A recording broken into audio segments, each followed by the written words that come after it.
I belong to Assam. I am from the city of Guwahati in Assam, the capital, and I've grown up in Assam. My parents, my father's a doctor and my mother's a teacher. And I've lived in Assam until my undergrad, and after class 12 I moved to Pune, where I did my graduation from Symbiosis, and after that I did an MBA, a PGDBA actually, from Symbiosis again. And after that, so before my PGDBA, I kind of did my first job. It was at Google in Hyderabad. And after my first job, I left that when I was actually seeing an army officer for quite some time. Right after my graduation, all through my graduation, I was seeing an army officer. So he is about 9 years older to me. My husband is 9 years older to me. And so after years of seeing each other, we decided to marry. But we came from very different cultures. He's Sindhi and I'm Assamese. And so we decided to convince our parents. And we managed to do it after an initial battle of both the families not agreeing, because we were very different culturally. And but after the parents met, it kind of became more of an arranged marriage than a love marriage. And then, because he was so much older, we had to get married sooner. Even before that, talking about my love for travel, I think my father is a big history buff. So I have learned a lot about different places and different dynasties in India from him. And during our very planned holidays, as during my childhood, we used to go to different cities, and then we used to go to various museums, forts, and he used to explain that this ruler used to be there, and the Mughal kingdom or the Chola kingdom or this dynasty was there. And I got very interested in all of that and history per se. And I remember my first trip to like the Birla Planetarium, or I remember my first trip to the zoo, or my first beach experience in Madras. These are very vivid memories that I have as a child. And I think that initial fear of traveling to an unknown place got broken because of my parents. And as luck would have it, my boyfriend at that time and now husband is an avid traveler and travel buff. And he introduced me to the concept of risk-taking travel or adventure traveling. So he, being a biker, being a backpacker since many years, has been doing a lot of solo trips and a lot of adventure tourism. So he and I used to also go on a lot of trips together. And during my college days also, I also took off on my own for a couple of trips. And after we got married, we went to a lot of unplanned trips. We went on trips where we wouldn't know where we would stay, where we would sleep and everything. And we used to go be on bikes for days or in a car for days, and we used to just see how it takes us. So I think that kind of broke my initial fear of how it will happen if I don't have a plan B. What will happen? So that's how my entire love for traveling, and I would say of being curious, started. Then I started volunteering in a lot of organizations. I went to Auroville to volunteer there for their summer program, and it was just me trying to actually find a way to see if I can travel by myself, firstly, and secondly, if I can learn something or pick up something from the culture around me and meet people who are different from me. So this first experience led me to meeting a lot of people who were not like me, who came from different places of the globe and who were doing phenomenal work in their own lives at different ages and stages of their life. Like some were very young and some were very older. So they were doing different kinds of interesting concepts like sustainable farming, or someone was into architecture and they're helping build the entire facade of Auroville, or someone was in a lot of like waste management. So these are things that I kind of picked up from people around me. So slowly my interest developed, not only that, of traveling alone, of being in places unfamiliar. So I did it more and more. I started traveling more and more by myself. And along with my husband also, we went to a lot of, apart from his army postings, we went to a lot of other places like Siachen or Ladakh. Then we came all the way down to Kerala and Pondicherry, and I had different kinds of experiences in these kind of places. So along with being an army wife, I took in a lot of travel experiences from my husband as well. We went for our first international like backpacking trip to Singapore, Malaysia. That was my first foreign trip ever. Like I had never been abroad before that. Of course Nepal, but then like you don't really say that that's an international trip. But yeah, I went to Singapore, Malaysia. But that again was my first very touristy kind of experience, and I was like, I want to do this, I want to buy this, I want to be like. And then I realized that no, travel is not only about ticking off places from the bucket list, and it's about seeing and staying in one place probably and taking it slow and experiencing the culture and the vibe of the place and learning from locals and trying to amalgamate yourself rather than sticking out in that place. So that's how I started developing my own interest and I would say culture, like travel culture myself. My husband is somebody who likes to see a lot of places. Like he does the extreme adventure tourism and then he'll see everything possible. But for me it's kind of the opposite, because I like to take it slow and I like to go on, like I will spend an entire day just trying food in different places. Even if I know that it's the last day in the city, I will still do it because it's something that interests me. So I would rather do that than tick off like the most famous place to see in that city. So I developed something like that, and I also developed an interest for local cultures, local food, things that are more interesting to see that you wouldn't know as a tourist. So I started to go and I started to find out like from the internet about families who were staying in these places. Then I would contact them myself and then I would like learn from them. So taking in a lot of these experiences, I started traveling more and more by myself, and I started gaining confidence. I still remember my first experience of getting lost. I think it was my first international trip with him. It was in Malaysia somewhere, and I got stuck on the local train, like the metro. And at that time, like all this was very new to me, like the entire system of metropolitan city and getting used to it. And then somehow we got lost. My husband was in another station and I was in another station, and I couldn't see what was happening, and I didn't have the map or the next station's name also. I was that like naive. So I didn't know what was happening, and then the doors just closed and the train left and I didn't know what to do. And that's when I asked help for the first time. And I asked someone besides my husband, and then I got to know that okay, fine, this is the way to get off. And then it's so easy because it's just the trains would keep revolving and coming back. So of course I met my husband again on the trip, but that first initial experience of shock of not knowing what to do and what if you get separated was my first initiation, I would say, into handling things by myself.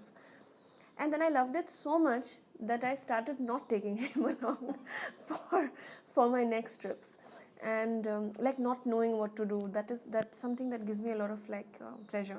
That the adrenaline rush of what will happen if I get lost, that kind of thing. So that's what happened. I was a volunteer. Yeah. I stayed there for 2 weeks. And it was there's a station over there, radio station called Orville Radio, and I volunteered there with them because the radio owner, they needed some help with the social media analytics, and because of my experience with Google, they contacted me and then they said that we need some help. Also they made me do some radio interviews and some audio shoots and everything for them. And so that's it. So I was living with the community, and I was living in one of their youth hostels that they had for their volunteers, and it was a fantastic experience. Very, very nice experience. I think my entire childhood I have parents who very caring. They still are, and they want a call from me every day. I have a brother who's always been a helicopter parent, so he's an older brother, so you can imagine how older brothers are with their sisters. So he's held my hand since I was a little child, and he never used to leave me alone. And my parents also got a lot of relief though, ye to hone wala hai iske saath and hamesha and everything. So my brother was already studying in Pune when I came to Pune.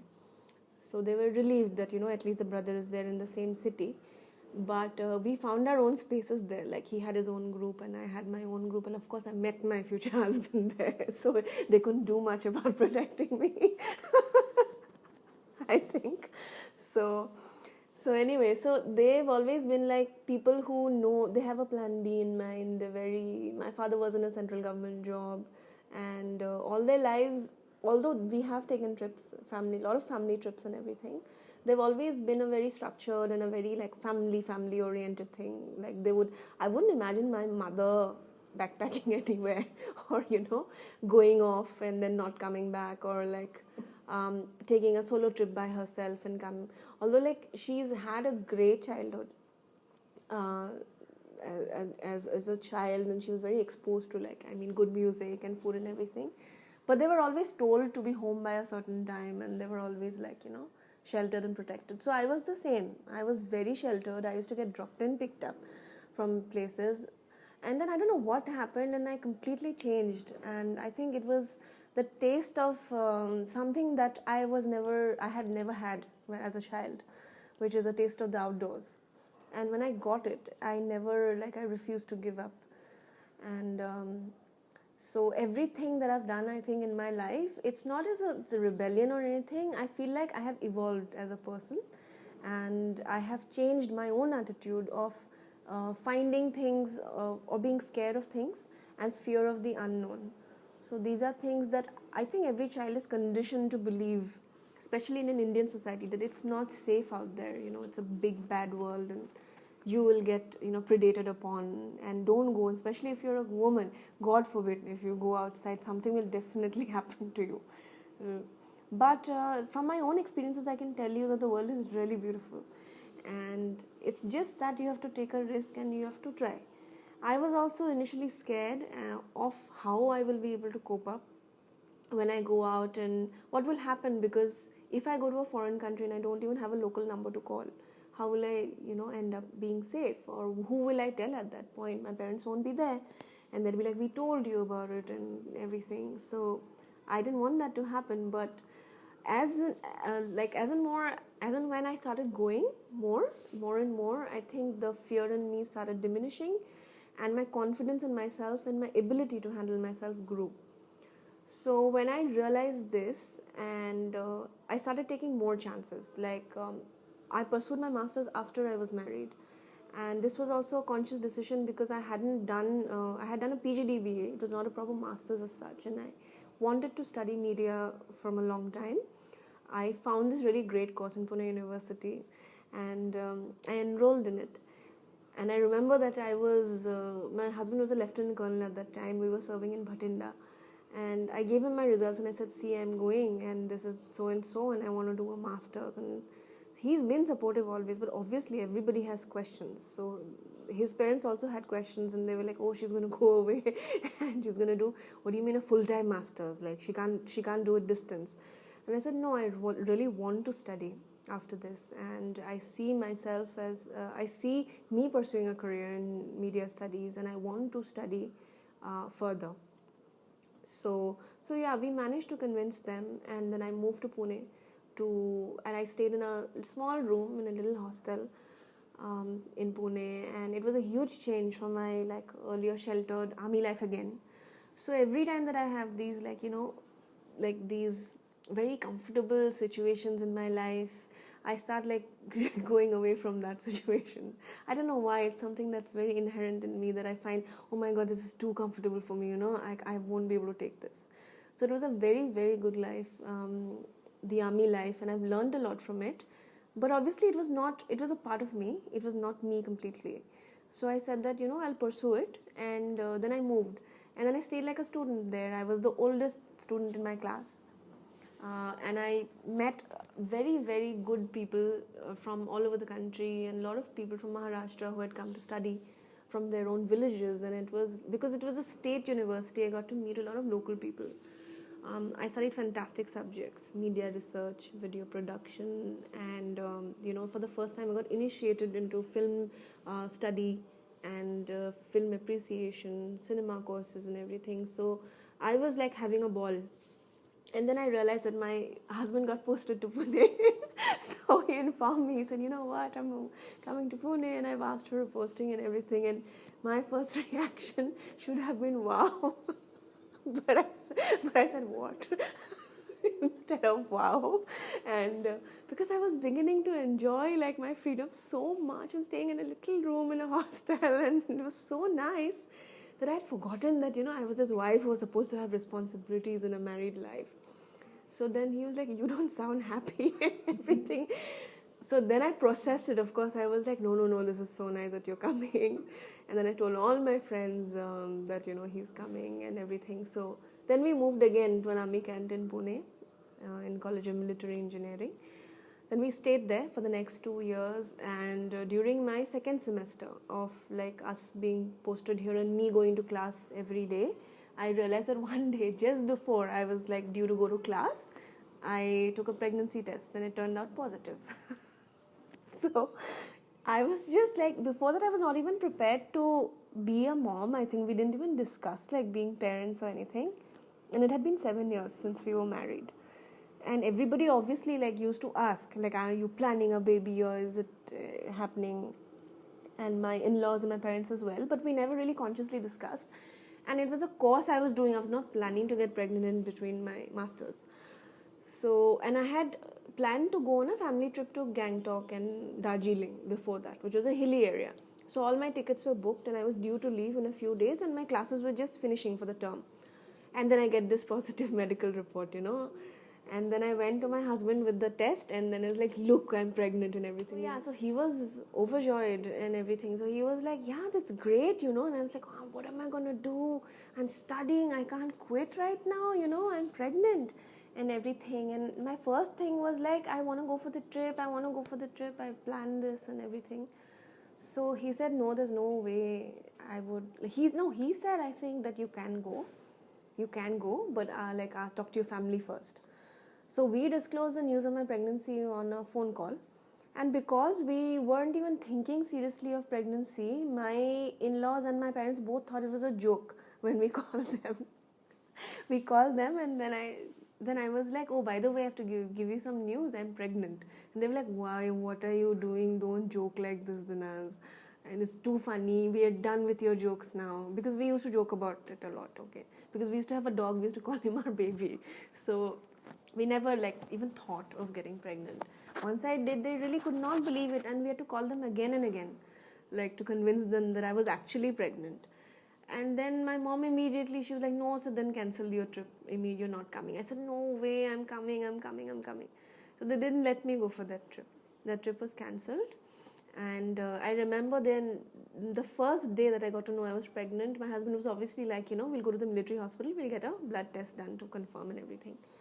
So we went, and then after my blood test, I took the report and I was obviously positive. And the doctor told me that you've been like 4 or 5 weeks or something. And then I went to class. I went to the canteen, and then I sat alone by myself.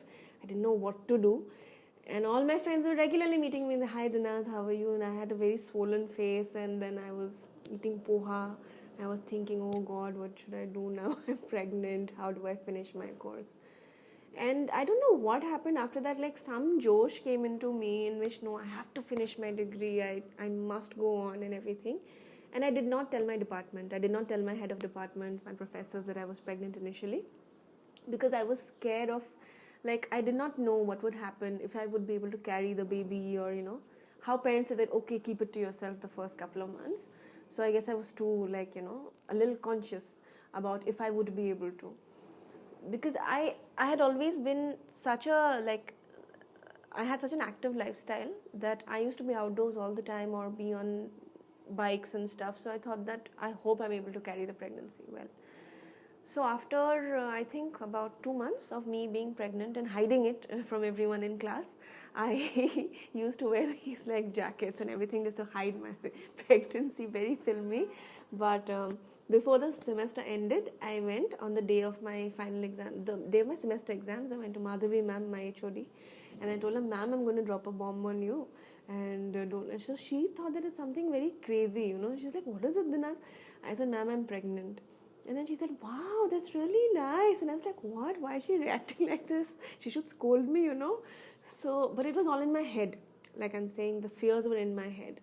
So she said, "That's amazing." And even I was pregnant apparently with her son Siddhant, when she was doing her degree in Bombay. And She said, just go with the flow, and we are here to support you. Then she called my professor, Ajit sir, and Ajit sir came, and then he was like, what is it? And he thought I was going to complain against him. So sir said, why are you calling me? And ma'am was like, you know what, she's pregnant. And he was like, wow, so nice. And it's good that you're pregnant in the third semester. If you were pregnant in the second semester, I would have scolded you a little because you wouldn't have come to class and I would have needed your attendance and everything. So after I knew that I had their support, it became much easier for me. And I used to go to class with my ever-growing belly and with morning sickness. I remember that in the first trimester, I had a lot of morning sickness. And my husband was away for some time due to work. But I still managed to carry on. I used to go to classes. And I remember one very embarrassing time in which I think towards the end of my first trimester, I got so sick one day that I had fever, I had loose motions, and I had vomiting on the same day in my department. And I couldn't control what was happening to my body because of the pregnancy. And I was supposed to get picked up at the after the end of my class, but the driver wasn't coming. So I remember throwing up inside my compound, like the department compound. I threw up there, and it was so embarrassing because there were people like all over from other departments also. They had parked their bikes and all, and here I was throwing up and everything. Yeah, so finally the driver came, and then I was like, where were you? My husband wasn't also there in town, and I was like, who do I call now? I'm getting so sick. So that's the time that I remember being really, really sick. And I was sick for about a week or so of like heavy fever, and everything was happening with my body that I did not recognize was happening. And then I became better. And second and third trimester I've enjoyed completely. I've enjoyed myself. I used to go to class also, and of course like physical changes were happening. I was getting more tired sooner.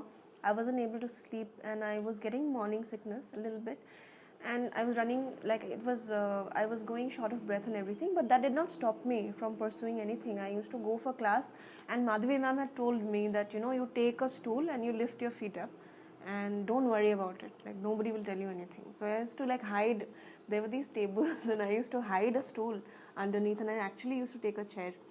And I thought that the students who were younger to me, my classmates, they would actually make fun कि ये क्या हो रहा है हमारे सामने, and they had never seen a pregnant woman in class sitting with them.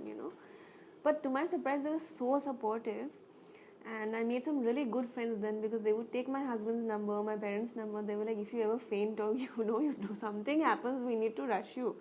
So I said, don't get so worried, nothing will happen, it's just a pregnancy. So no, but they took everything, and they were very like supportive. They used to give me class notes on WhatsApp, and they were like, you don't come to class today, it's okay, we'll give you proxy and all that stuff. So they were supportive. And then second and I think third trimester, by the beginning of third trimester, I had gone home for a month, and then I went to my in-laws' place in Jaipur, where I attended a relative's wedding. I danced a lot in my 7th month. I remember dancing, and I was Latin dancing with my husband, and everyone was like, Dinas, don't do it, you're risking the babies, everything. But I was like, if the baby is born, you have to know that the mother is a dancer and the mother is someone who likes enjoying themselves. So I was happily dancing, all the wedding pictures are there with me with a huge belly and dancing away. So right up until the last couple of days of me delivering the baby, I was super active. I was going to college. I remember my final exams were there, and my thesis presentation was going on. And there was a huge, the national seminar happens, the national conference happens. So that happened. So I presented a research paper there, and 3 days after that conference presentation, I delivered a baby. And I started getting like labor pains in my house itself at night, and that was the day that I was actually like checking a lot of social media. I was uploading my baby shower pictures on Facebook, and suddenly I was like, oh, and it was about 20 or 15 days left for my delivery date, for my due date, which was on March 15th. So March, I think 3rd of March was when she was born. So morning of 3rd March, I started having very heavy labor pains. And contractions and everything. So I woke up my husband. It was about, I think, 3 or 4 in the morning. I woke him up and I said, I'm having very bad pains. Let's rush And he said, no, there are 2 weeks left. You go back to sleep, nothing will happen. And I was like, hey, let's go. I know I'll deliver right here. So we carried everything.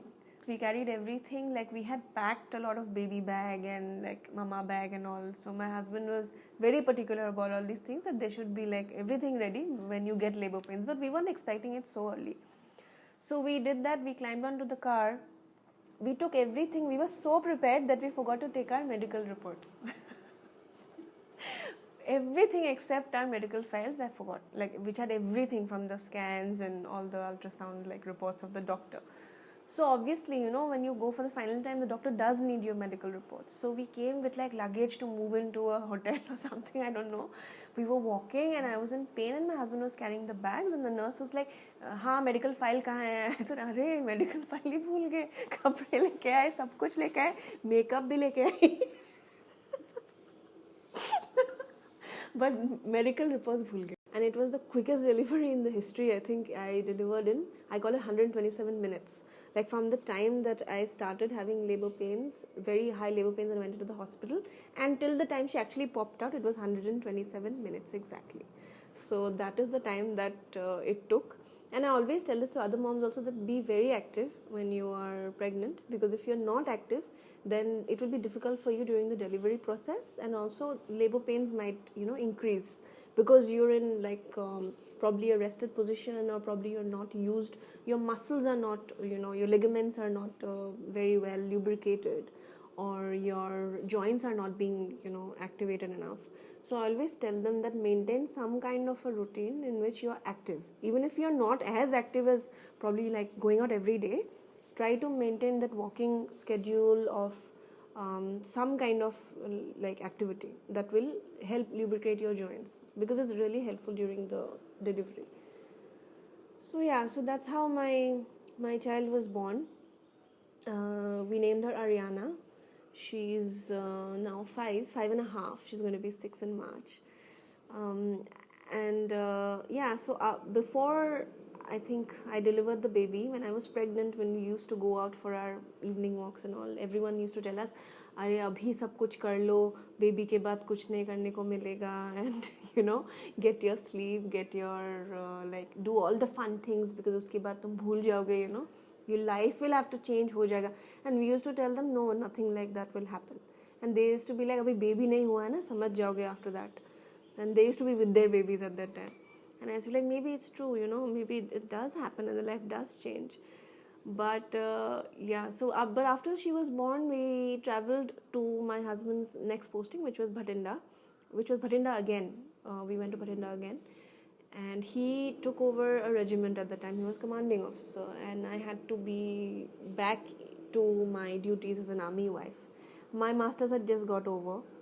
Everything was over, so I was like, okay, this is the time that I'll take for a break to raise my child, like the first year of my baby's life. So I went to Bhatinda. But right after, I had to obviously be very involved as an army wife, and when you're commanding a regiment, you have to be responsible for the wives and the children of the, you know, the army Jawans. So the wife of the commanding officer is always supposed to take care of the wives and the children of the soldiers. So I was supervising everything. That meant that I had to go out almost every second day for meetings or welfare meets or something like that with my baby. So all that was happening, I was adjusting to, you know, everything. So that also kept me busy. But of course it was a huge change, you know, because, you know, you have to feed the child, you have to bathe the child, and the child poops in all kinds of places. So that happens. So many times, like, she's pooped over my sari whenever, like, these army functions that we used to go to. Or she used to, while coming back, she used to be wailing, crying. So these incidences I have faced in my life. But that never made me complain too much about not wanting to do anything or giving up on, like, you know, my life. And I was so itching to travel even after that, that the first chance we got at 7 months, when she was 7 months, was when my husband was going on a bike trip across Bhutan. And he was already booked with his bike, like, buddies and everything. And I said, what about us? Aren't we going? And he was like, how can you go? You know, the baby is 7 months. Let me go and come back. I'll take you for a family trip. I said, no, no, no, I'm going. I'm going. Do what you want. I'm going. And he was like, only if you can convince someone else to come with you, then we can think about going to Bhutan because it's a mountainous country. So I convinced my best friend, Shruti. I convinced her. I was like, you guys haven't been there. Come with me. We'll take a car and we'll go. So we took a car. My husband and his other buddies were on the bike, and they were ahead and we were following them in the car. So that's how we went to Bhutan, and they did a complete stretch, and me and my friend, we did different stretches. So they took off on their own trip and we took off on our own trip in Bhutan. And that was the first time I actually exposed Ariana to a long time road journey of like hours and hours. And surprisingly, she took it well. She didn't have mountain sickness or motion sickness as such, and she hardly threw up or anything like that. In fact, motion used to make her feel sleepy, so she used to sleep off during those trips. And that was my first time of when I actually realized that, oh God, I can now travel also with my child, and that I don't have to give up on what I love. So that kind of inspired me to take on more trips with her. Yeah, so after realizing that I could actually travel with her by myself, I booked a ticket for NH7 Weekender, which was a music festival in India, and it was happening in Bangalore that year. And I usually go for music festivals. So I tried to see if I could go with my daughter, and she was about 9 months old at that time. I told my friends in Bangalore that I'm coming and I've booked a music festival, and they were very excited. So I said I'm coming with my child and baby. So they said, will they be allowed? So I checked up the rules, and it said children are allowed, but you must be careful of their noise cancellation, like noise thing, if they're able to take it. So I got noise cancellation headphones specially. I ordered them from my brother who was sailing at that time. So I said, you get these very good quality ones because I don't want my baby's ears to be damaged because of what I want to do.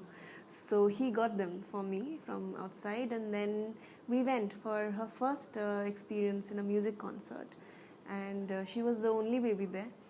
And they were like people at the entry, and they were like, will you be able to, like, will she be affected? I said, no, she's wearing these, don't worry, like, she's fine. So I wore her in a baby carrier, and I also had a pram with me and my friend, and there were a lot of like other friends also. So we enjoyed the concert completely. I made her, it was a full 1 day experience. So during the morning, like, she was running and dancing and whatever with me. Not running really because she wasn't able to walk at that time, but she was rolling on the ground. And I used to take her off from time to time, feed her in the concert ground only. And we used to enjoy together. We had a lot of pictures taken from different people who used to come up and tell me, how are you doing this? Really, it's really nice that you're doing this.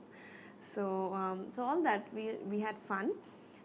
So that also gave me a lot of confidence that maybe she is able to take more experiences like these outdoor activities.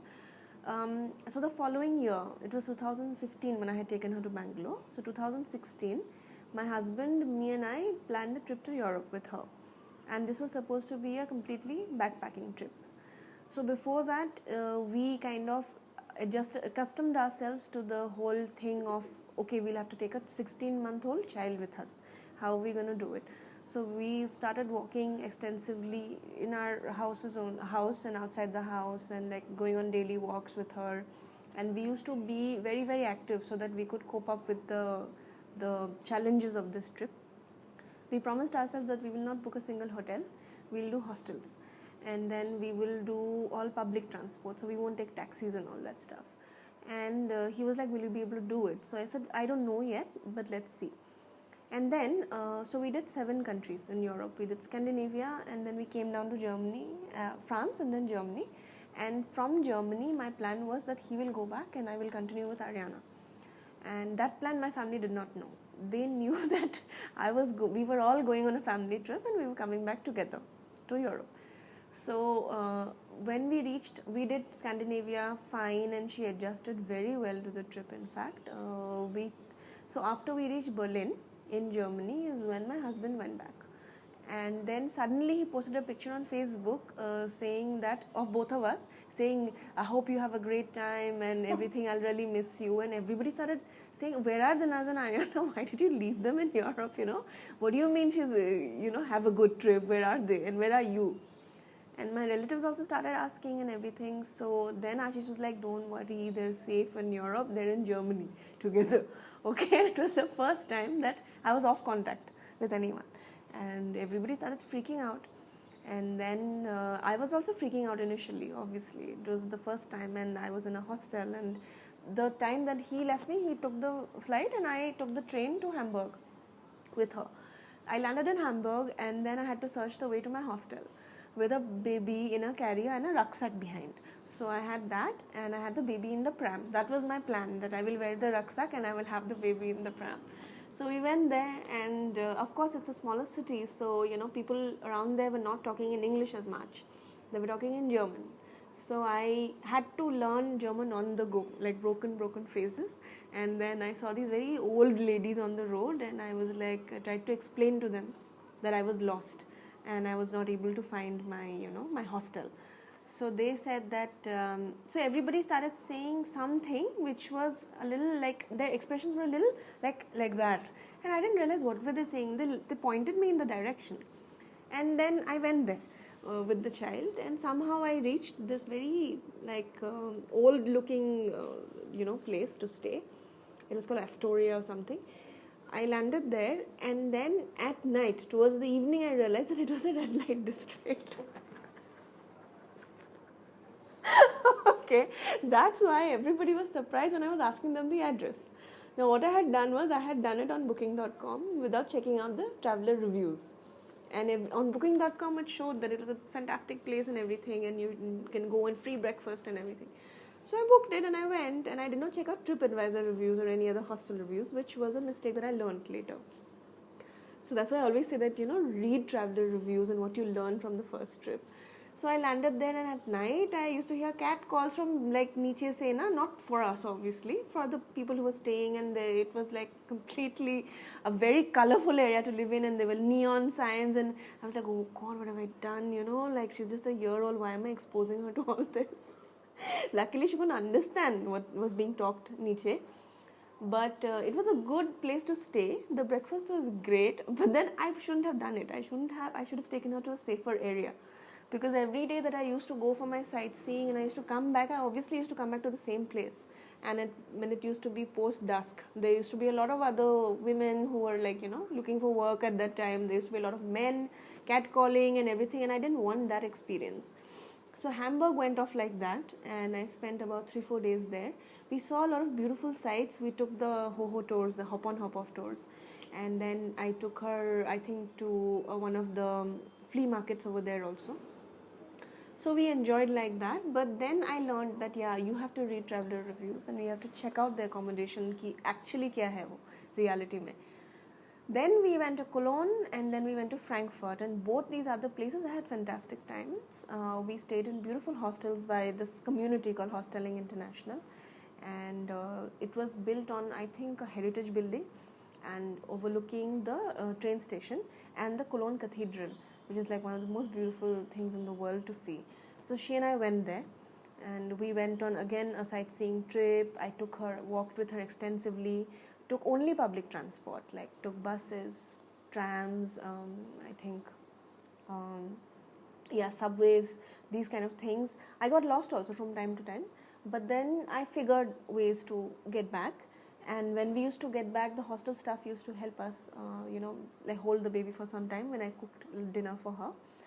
And that's what I told people also, that instead of a hotel, like try out a hostel with a community kitchen, or try out a B&B experience, a bed and breakfast, where you get your own kitchen, because it's much easier to, cater to meals when you're traveling with a child. So I came back from that trip from Frankfurt to India. And then my family finally, they were relieved. They were like, "Tum log aa gaye safely." And I was like, "Don't worry, we're in one piece. We've come back in one piece."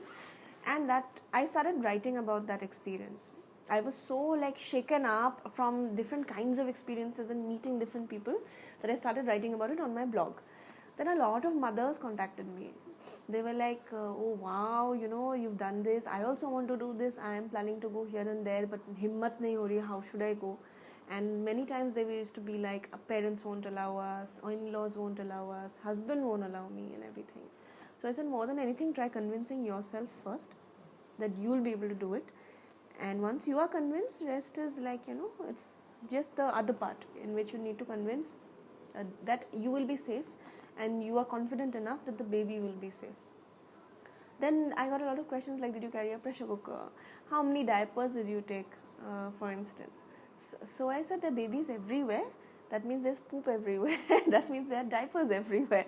So you don't need to like carry and stuff your luggage with so many diapers. You can buy them off supermarkets and stuff. And if you book yourself in places which have kitchens, then you don't have to worry about cooking. So forget carrying a pressure cooker. I didn't carry anything for the child. So I got everything. She was in fact eating fresh food from local markets like bread, sausages, cheese, milk, a lot of fresh fruit that she got on the way. And she tried a lot of seafood also. So these are experiences that she's had on the road with me. I also did not know if she could take the tastes or the palate to sort of digest these things, but she did. Subsequently, after I came back, I started my blog, and then I took my next trip to Cambodia. I had 2 girlfriends along, and then I took Ariana as well. And we went to Siem Reap and Phnom Penh and these places. We saw Angkor Wat, and it was beautiful. It was really nice. We danced on the streets of Siem Reap. We did karaoke together, and it was fabulous. It was a hot country even in January, but I learned a lot also from that trip. And last year, I took her to, during our trip to Spain, I again repeated the same Germany experience. My husband went back and I went to Barcelona with my daughter. So complete Barcelona, I think we stayed for about 4 or 5 days, and we did it. We stayed in a bed and breakfast this time, and we traveled again by public transport, and she was a little older. She was about 4.5, so she enjoyed Barcelona completely. We came back. And so this is what I do now. I try to take a trip every year with her, so that she sees a new place and I get that confidence back of traveling with herself. And I think I want to do this for the rest of my life, and also encourage more Indian women to come up and, you know, start traveling with their children post motherhood and try to enjoy experiences that I've like been able to enjoy.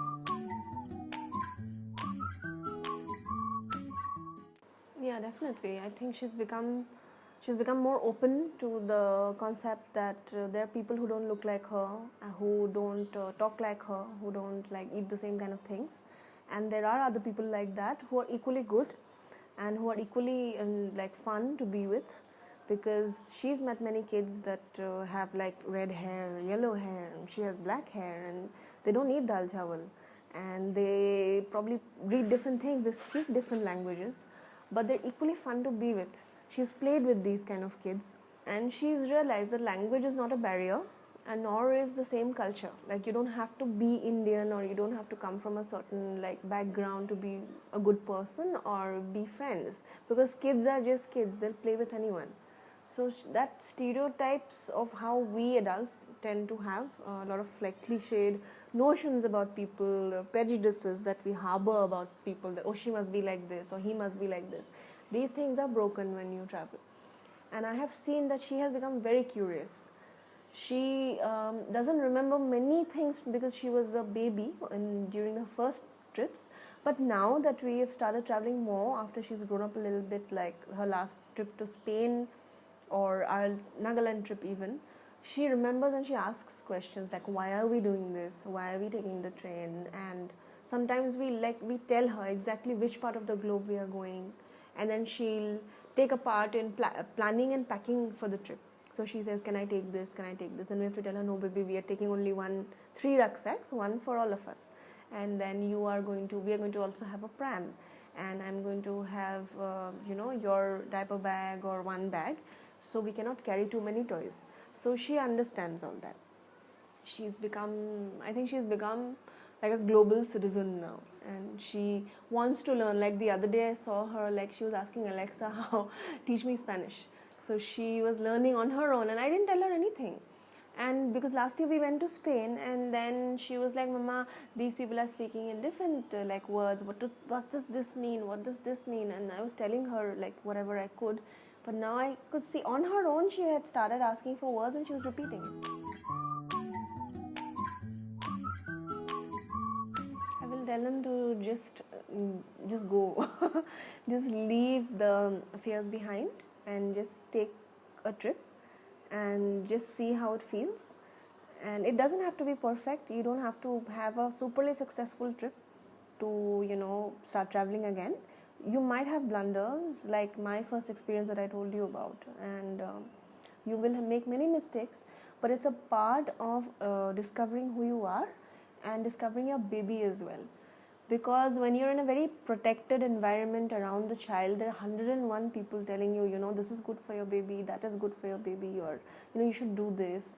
But when you're alone with your child, you yourself will know how to handle situations. If she gets very sick or he gets very sick, you will not have anybody around. Or if they are hungry or sleepy or crying for some reason, and when they are not able to talk, you won't hear 1,000 things like, the mother or the sister or somebody won't keep telling you, "Arey, usko bhook lagi hogi, arey, isko neend aa rahi hogi." You will know how to handle that child. And if you manage to handle that, still have a good time, and still manage to see some places and come back, then you will have had a fantastic trip, I would say. So I think that kind of experience for the mother is very important, because it makes the mother and the child bond very well and understand what are the child's cues. So the next time when the child cries, you will know कि going like bahar jane se pehle I have to feed the child, or I must come back at a certain time, or I must carry that with me. And not like मैं जाऊंगी नहीं because I know that the child will trouble me. If you have the cue, you will carry that thing with you.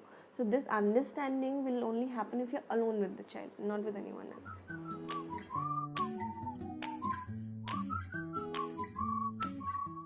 Yeah, I would say, like, at least in my case, 101%. I have become somebody that I also did not know that I would become before I was pregnant with her. And I was somebody who wanted to try everything, of course, and I have done that. I've had a very eventful, youth, and I would say, and very nice time traveling and doing everything possible. But after I was also, always protected, and I was also asked to do this, do that, and I used to be a little more timid than I am now. And I think after realizing that I can handle a child alone, and the fact that I have things going on in my life, like I live alone with my daughter right now in Pune.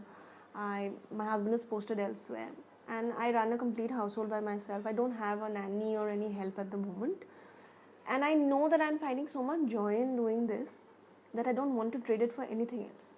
This freedom, this ability to handle the child and still have a nice time is some joy that I don't think I would have got flustered if some maybe 5 years back someone would have told me ki aise karna padega tumhe, some point you'll have to do this. I would have been like, no way I can handle this, without support. I will need my mother, or I'll need my father all the time, or my husband even. But now I'm totally okay. I don't see, like, I don't need only anyone else to. It's great that we do have, like, family support, but I'm saying that it's possible to handle a child on your own, even if you don't. So in my case, I've become more adventurous for sure after she was born.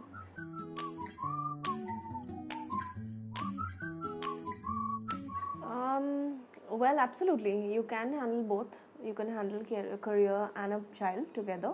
Of course, there are some compulsions in some cases, very rare cases, in which the child medically needs that kind of support, that one parent has to be home all the time. Then yes, then it is logical and it's understood that the child will need 24/7 care. But if this is a situation in which you can work and you still you're kind of apprehensive, then I would say take the chance and rebuild on what you thought you would have loved to do before you had the child, or what you were doing. So in my case also, I like I told you, I studied after I was married, way later. I think after 5 years after I was married, I took up my master's, and I delivered a baby right after that, and then I have started my career again. I am working full time as well as doing my freelancing of being a travel writer, blogger, and I'm managing a child alone. And I would say three things are possible. I mean, if you have the will, you will do it. You will find a way, and there's no reason why women should give up on anything they love just because they've become a mother. So it's not an obstacle. So having a child is in no way an obstacle. In fact, it's a blessing, and it's an opportunity for you to discover who you are.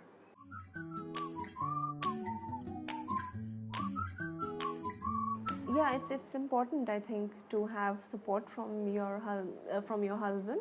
In my case, I'm very lucky because he's always been a very supportive person, and whenever he's had any doubts or concerns, I've always spoken to him about it, and we've had a conversation, open conversation, about why I need to do what I do. It's not like rebellion, like I'll do, or no matter what anyone says, I'll go my own way. It shouldn't be like that, because you should not forget that the child is a product of both parents, and it depends on both parents and the will of the father and the mother as well. So if you're planning to go anywhere with the child, even if the father takes them, they generally consult with the mother, right? So the same thing should happen when the mother is planning to take the child anywhere. And in both cases, I have spoken to my husband at length, because of course there were concerns about how will you manage, and will she be safe, and what if she gets sick, what will you do? So these are kind of things that I've always spoken about to my husband. And because I think we're on the same page, mentally at least, I think we are able to carry on this life. For husbands who have a little bit of a difficulty in accepting the fact that their wives might continue their career even after they become mothers, or might not stick to home, I must say that you don't really know what you're missing out on. A great family life, a great chance to bond with your wife and your child, and you don't know what your wife is capable of. Only if you give her the support, I think you'll come to know what a superwoman she can be. So just give her the chance.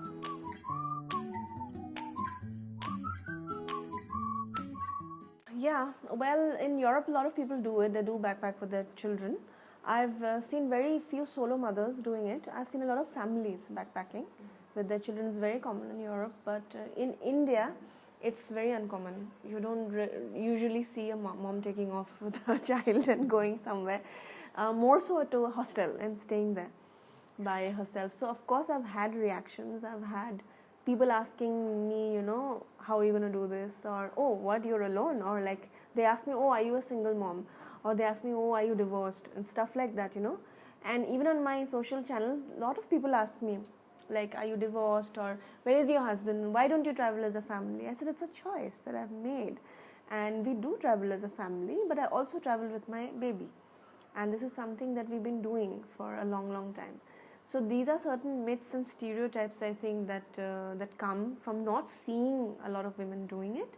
But now I think some women have started taking smaller trips.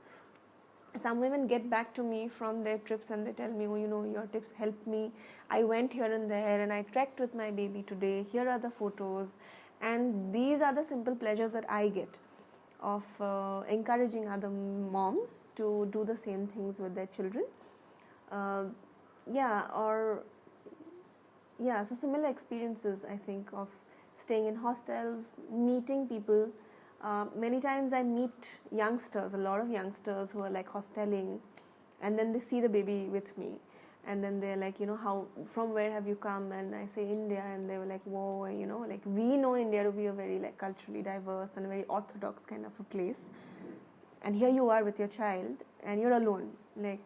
So then I explained to them that it's something that a lot of Indian women are experimenting with right now. There are a lot of female solo travelers as well.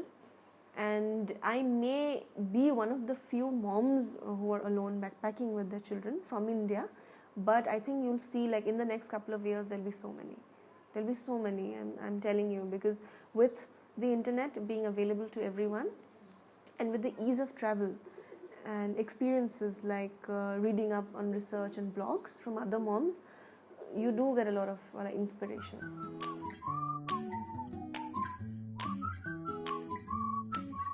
I think Western Europe is very good to travel with children, and I would recommend it to anybody who wants to travel alone with their child. Pick Western Europe, or pick places like Singapore, and or even states like Rajasthan in India are very, very it's accustomed to hosting tourists. And if you're alone also with a child, it would be very safe for you. In Western Europe, why I say is because everything is so well laid out. Public transport comes on time, and there are fixed bus stations everywhere that the bus will take off on time. It's not like you'll have to stand with your baby for hours, like how you do in some places here. And there are signages in English. You will understand everything. There's a supermarket everywhere. Even in the smallest town, you will find a supermarket which has fresh milk and fresh fruits. So even if your baby, you don't have any food now, you can give them milk and fruits and make them sleep. So that is there. Plus, so Western Europe is something, and then you can take the pram everywhere. It's so friendly to walk around that there are pavements, pedestrian walkways that you will not find in India in all the places. Which is why I say it's a little bit difficult to backpack with a child in India. I have not done it as much, and I want to start now. But outside, I've not really had any bad experience. We've even been to New Zealand last year, and we had a great time because it was so friendly, and it was adept to welcoming, I think, solo moms and babies, and the people are just generally very warm. Yeah, a lot of them, people that I met at the hostels, they were very good. There was this one girl called Hawa in Germany in my first trip with my baby, when I didn't realize that I had booked a room that was on the 3rd floor. It was a dorm for me and Ariana, and I had a rucksack with me and a child, and she saw it, and she was like, I'll help you hold the baby till the time you shift the luggage. So I used to walk, because there was no lift also over there, so I used to walk up and down, keep my luggage, and then come down. So she was holding my baby till then, I still remember. And it was my first time, obviously, so I didn't know that they would be so good. And she was really good. She came and she used to sit with us during breakfast in the morning. She used to play with Ariana, and she got very fond of us during the trip. So we took a lot of photos together and everything. And I still remember that she used to work at this hostel, and then she used to come and sit. And then she made the entire staff also sit and dine with us one day during breakfast. So that was one of the good characters. There was another couple who was really friendly with me when I was... So during the last trip to Barcelona, I was taking a train to Seville via Madrid. And it was a connecting train. And because it was such a short transit time, there were 2 trains going off within 15 minutes span of time. And I thought that it wouldn't be enough time for me and Ariana to change platforms, because we had a pram, I had the rucksack again, and she was also there. So, and I didn't understand, they were talking in Spanish most of the time, and it was a little difficult to understand. So there was this other family who was traveling on the same train, so I told them my thing, and I was like, I'm alone with a child, and when there's 15 minutes, it'll be too much for me to kind of, walk around, run. Can you tell me what the approximate thing is? So they said they've been to that region before, so they said, just follow us. They said, just follow us. We'll also be taking the same train. We are going to, I think, Cordoba, and I had to take the train to Seville. So they said, just follow us and we'll help you. So the stop came in Madrid, and the train stopped for about approximately 15 minutes, and I already told Ariana, I said, Ariana, when I tell you, just run and go behind. And I had the pram folded with me, because I think I had a rucksack also. So I said, you hold my hand, taking the pram and the rucksack, and we'll run. And madam, oh God, she said yes at that time. And the family started, they were like, walk behind us. And then we started running.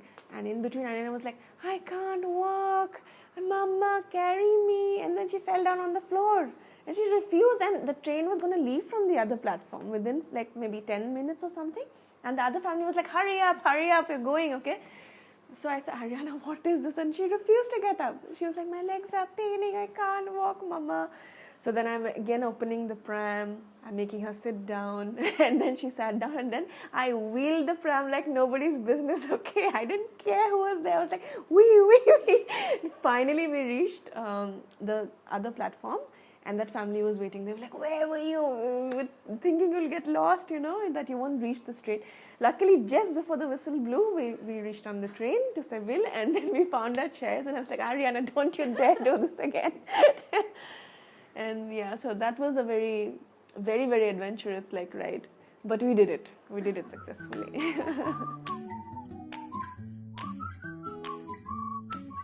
So I want to take her to Central Asia.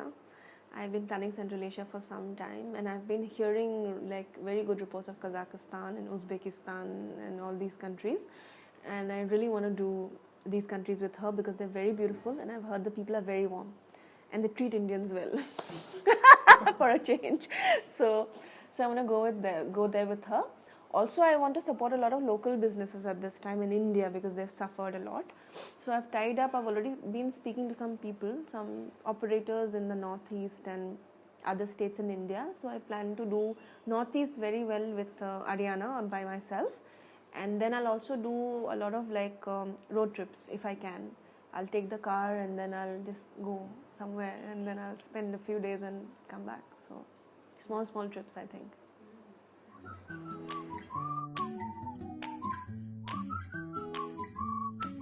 Said Naz didn't know what she would experience 6 years hence. She's become more confident. She's become more aware of things, and also to trust the world a little bit more. I think the Naz was a little apprehensive about certain people and certain things in life, but now she's become more accepting of different kinds of people and also of herself, because she was always, I think growing up, I was like all, I think teenagers do, I was a little underconfident and I was a little soft-spoken. I still am soft-spoken, but I was even more soft-spoken. So you can imagine, I used to get run down and not bullied exactly, but then I used to have issues with myself, where I used to think that I'm not that confident and everything. But traveling has helped me overcome all those fears and given me a sense of confidence that, okay, this is who I am, and I don't need to change for anyone, and I'm learning new things, and I don't know everything. So these are things that I've sort of picked up all these years. It's a very hard question. I cannot predict. That's the most amazing thing. I cannot tell you where I will be, what I will be doing, and what environment will be in. I definitely know that my daughter will be 10 by then, in 5 years. But I don't know what situation will be by then. But I hope it's positive, and I hope it's something that continues to make me grow.